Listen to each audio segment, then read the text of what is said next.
غزہ فلسطین والے کم از کم کلمہ پڑھنے والے ہیں، اور اگر کلمہ نہ بھی پڑھنے والے ہو انسان ہیں۔ اس وقت جو سلوک ان کے ساتھ کیا جا رہا ہے وہ ہر طریقے سے، ہر کیفیت کے ساتھ اس وقت اسلام اور مسلمان اور خصوصاً حسینیوں کے لیے سب سے بڑا اس وقت مرحلہ ہے کہ کم از کم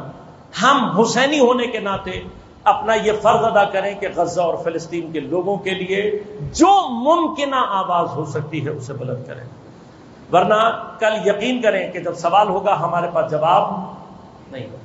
اور یہ مت سمجھیں کہ فقہا کے درمیان میں کوئی اختلاف رائے ہے، کچھ اس طرح کی چیزوں کو چلایا جا رہا ہے انٹرنیٹ پہ کہ مثلا رہبر معظم اور ایران کی طرف سے تو بہت کچھ ہوا ہے، مثلا آیت اللہ سیستانی وغیرہ نے کچھ نہیں کیا یا ان کا کوئی رول نہیں رہا۔ یہ سارے کے سارے اختلافات اور اشتباہات، یہ ایک ہی گروہ ہے جس کا کام ہے کبھی وہ عزاداروں اور نمازیوں کو لڑاتا ہے، کبھی وہ کسی اور کو لڑاتا ہے۔ اسی طرح سے یہ افتراقات، آیت اللہ سیستانی اور سید علی خامنائی دونوں حسینی ہیں، دونوں علی ہیں، دونوں سید ہیں۔ ممبر سے پوری ذمہ داری کے ساتھ کہہ رہا ہوں کہ اگر آج ان دونوں کی جگہوں کو تبدیل کر دیا جائے، یعنی آیت اللہ سیستانی کو ایران لا کر بٹھا دیا جائے اور آیت اللہ خامنائی کو عراق جا کر بٹھا دیا جائے، گارنٹی کے ساتھ کہہ رہا ہوں دونوں کے بیہیویئر میں کوئی فرق نہیں آئے گا۔ یہ ائمہ کے ادنا سے غلام ہیں، کوئی کمپیرزن نہیں ہے ان کا ائمہ کے ساتھ، کوئی کمپیرزن نہیں۔ خود امام حسین نے فرمایا، کیا فرمایا کہ جیسے اصحاب مجھے ملے ہیں، جیسے اصحاب مجھے ملے، نہ میرے نانا، نہ میرے بابا، نہ میرے بھائی۔ اس پیغام میں امام حسین نے کیا سمجھایا ہے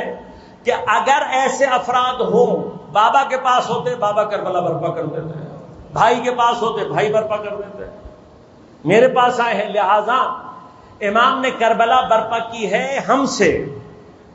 ہم میں سے جو بھی اصحاب امام حسین بننے کی صلاحیت پیدا کر لے گا اس سے وہ حسینی کمال ظہور کرنا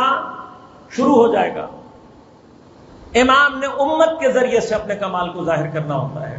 امام کے تمام کمالات نے ہم سے ظہور کرنا ہے۔ اب جیسے امام حسن مجتبی اور امام حسین کے بارے میں یہ بات کی جاتی ہے کہ اگر آپ امام حسن اور امام حسین کی صرف جگہ بدل دیں، یعنی امام حسین امام حسن کی جگہ ہوتے وہی کرتے جو آپ نے کیا، اور امام حسن اگر کربلا میں ہوتے تو وہی کرتے جو امام حسین نے۔ اس چیز کی تجلی کو اگر آج سمجھنا ہے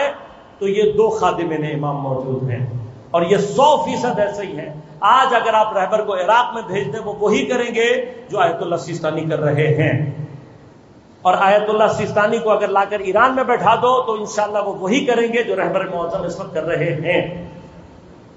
تو جس طرح سے یہ دو شخصیات اپنا کام کر رہی ہیں،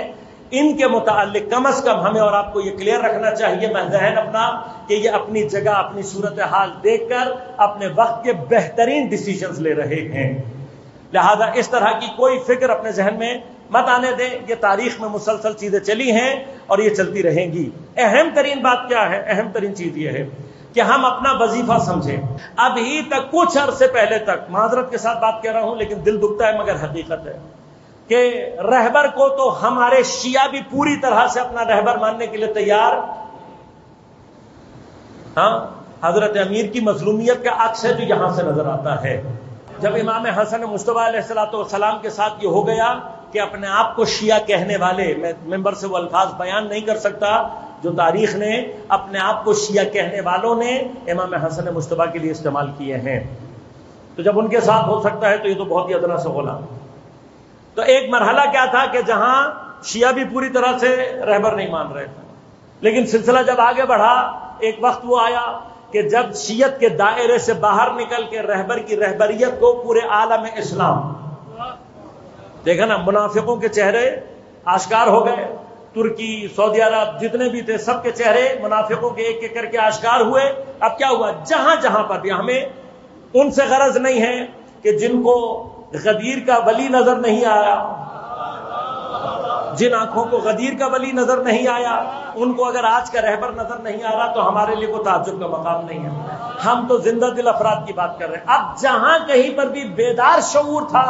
اس نے فرقے کی بحث سے باہر نکل کے رہبر کی رہبریت کو مانا. لہذا ہر فرقے کے زندہ دل اور باشعور افراد نے کھل کر کہا کہ اس وقت عالم اسلام کا اگر کوئی رہبر ہے تو وہ سید علی خامنہئی ہے. بلکہ کیا ہوا، غور کیجئے گا، دائرہ اس سے باہر نکلا اور غزہ اور فلسطین کی اسی سٹینس کو لے کر وہ مقام آیا ہے کہ جہاں اب رہبریت اسلام کے دائرے سے باہر نکل کر انسانیت کی سطح پر پہچانی جا رہی ہے. لہذا کیا ہو رہا ہے، پوری دنیا میں بھی اب جو کوئی انسانیت کی بات ذہن میں رکھتا ہے، انسانیت کا شعور رکھتا ہے، وہ کیا کہہ رہا ہے؟ وہ کہہ رہا ہے میرا لیڈر سید علی خامنہئی ہے. اب آپ سوچیں کہ جو رہبریت شیعت کے دائرے سے نکل کر، اسلام کے دائرے سے نکل کر اب پوری انسانیت کے دائرے پر پہنچی ہے، اور وہاں پر جہاں پوری انسانیت ان کو اپنا رہبر اور لیڈر مان رہی ہے، جیسے ہی وہ یہ کہتے ہیں کہ میرا بھی ایک امام ہے جو پردے میں بیٹھا ہوا ہے.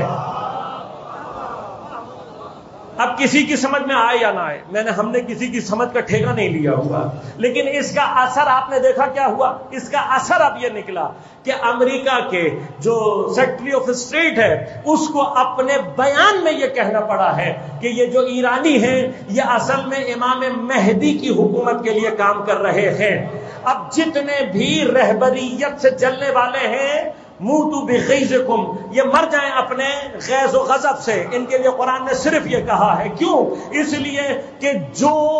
رہبریت مقدمہ قبول امامت مہدی بن رہی ہے کہ حتیٰ دشمن اعتراف کر رہا ہے کہ یہ پورے کا پورا سلسلہ امام مہدی کے لیے ہو رہا ہے، تو اب دشمن کے کان سے کی زبان سے سن کر ایک مرتبہ اب یہ سوچنا، اگر دشمن اعتراف کر رہا ہے کہ یہ انقلاب اور حکومت امام مہدی کی ہے، تو اب جو اس کا دشمن ہوگا وہ خود بخود مہدی کا دشمن ہوگا.